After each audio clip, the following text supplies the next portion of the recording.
Have you ever noticed the moment someone disrespects you, your first instinct is to prove you're better than them?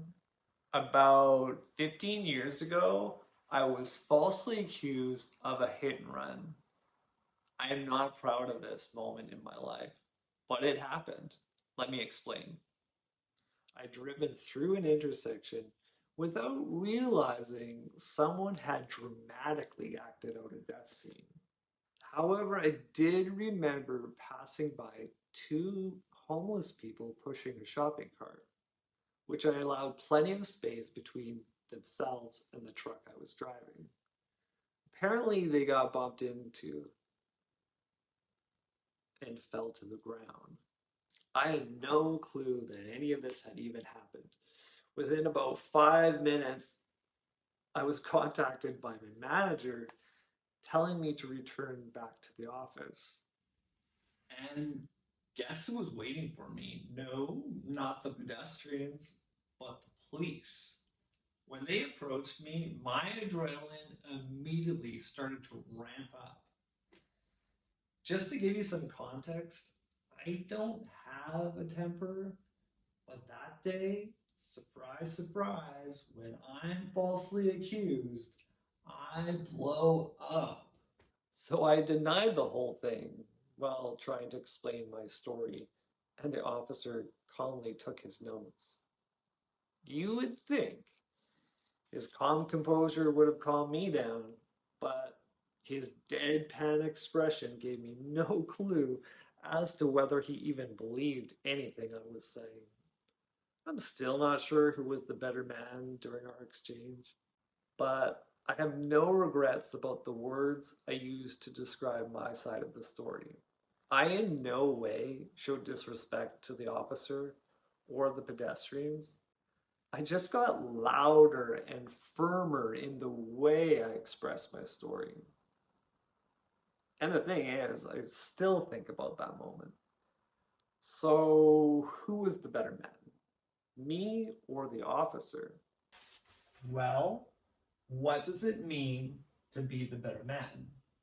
In that moment, being the better man didn't mean staying perfectly calm. It meant not crossing a line into disrespect. It's not about being better than someone else, but more about choosing how you're going to act. Really, what it comes down to is choosing character over ego. If you've been insulted or treated unfairly, you do not take on that behavior or take on responsibility when others refuse to take the responsibility themselves. In my house, being the better man usually means one thing: cleaning out a litter box you swear is not your day to clean. Saturday morning regularly begins with me asking my boys, whose turn is it to clean it out?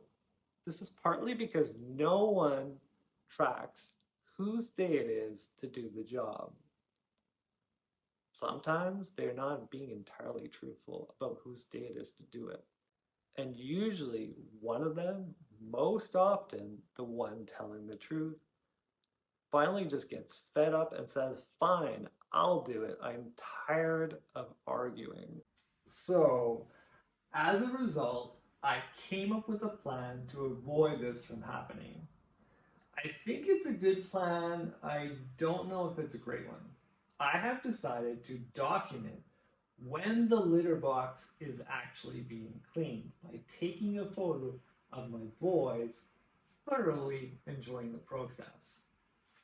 The reason I say this might not be a great solution is because my boys no longer will have the opportunity to practice integrity by being honest about whose responsibility the job is. Sometimes being the better man is stepping in to take on a responsibility that would otherwise be very uncomfortable. This is clearly a trait of a good leader. Also, if you've been cheated in any way, deciding to cut ties rather than take revenge or hurt the person back is a way more honorable outcome. The better man also means that when you beat somebody in competition, rather than bragging about your win, you stay composed. You make sure you let your opponent know they had a good effort. And you appreciate playing the game with them. This type of man, he owns his mistakes. He doesn't need to point fingers at other people because he has built enough confidence in how he processes conflict that he doesn't need to start blaming others to resolve an insecurity in himself. Also, the better man has little difficulty setting boundaries. If a friend or a colleague decides to overstep, he could react by exploding or resenting them, but he has learned to call out the boundary. He may say something like, "I'm not okay with how you are disrespecting me right now. If you continue this way, I'm going to need to leave the room." He will also be reflective on his past mistakes and course correct his thinking process to better reflect the characteristics he can be proud of. He makes it a habit to put himself in timeout so he can process what has happened and what possibly could happen in the future so that he's not overwhelmed moving forward. Some common traits of a better man include: he is deliberate instead of reactive. He is principled instead of emotional. He is calm instead of chaotic or hot-headed. He values peace without the need to escalate to violence.